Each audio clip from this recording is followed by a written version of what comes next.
Welcome to master trading. So, ಇವತ್ತು ನಿಫ್ಟಿ ಬಗ್ಗೆ update ಕೊಡ್ತಾ ಇದ್ದೀನಿ. Nifty and also Bajaj Finance. So, Nifty actually ನೋಡಿ ಇಲ್ಲಿ ಬ್ರೇಕ್ಔಟ್ ಆಗ್ತಾ ಇದೆ. ಇದು ಚಾರ್ಟ್ ಟೈಮ್ ಫ್ರೇಮ್ ಬಂದು 5 ಮಿನಿಟ್ಸ್ ಇರುತ್ತೆ. ಸೊ, ನೆಕ್ಸ್ಟ್ ವೀಕು ಎಕ್ಸ್ಪೈರಿ ತಗೋಬೋದು.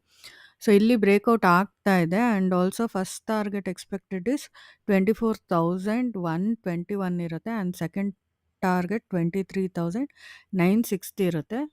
ಸ್ಟಾಪ್ ಲಾಸು ಇದು ಹೈಯರ್ ಆಫ್ ದಿಸ್ ವೇವ್ ಇರುತ್ತೆ. ದಟ್ ಈಸ್ 24,366 ಇರುತ್ತೆ. ಆ್ಯಂಡ್ ನೆಕ್ಸ್ಟು ಬಜಾಜ್ ಫಿನಾನ್ಸ್ ಕೂಡ ಬ್ರೇಕ್ಔಟ್ ಆಗಿದೆ. ಸೊ, ಇದು ಆಲ್ರೆಡಿ ಬಜಾಜ್ ಫಿನಾನ್ಸ್ ಪೋಸ್ಟ್ ಮಾಡಿದ್ದೀನಿ. ಬಟ್ ಇವತ್ತು ಬ್ರೇಕ್ಔಟ್ ಆಗಿದೆ. ಬ್ರೇಕ್ಔಟ್ ಆಗಿ ನೆಕ್ಸ್ಟ್ ಟಾರ್ಗೆಟ್ ಎಕ್ಸ್ಪೆಕ್ಟೆಡ್ ಇಸ್ 6,925 ಇರುತ್ತೆ. That is first target. Second target 6,800 ಬರುತ್ತೆ. So, this is the analysis of Nifty and also Bajaj finance.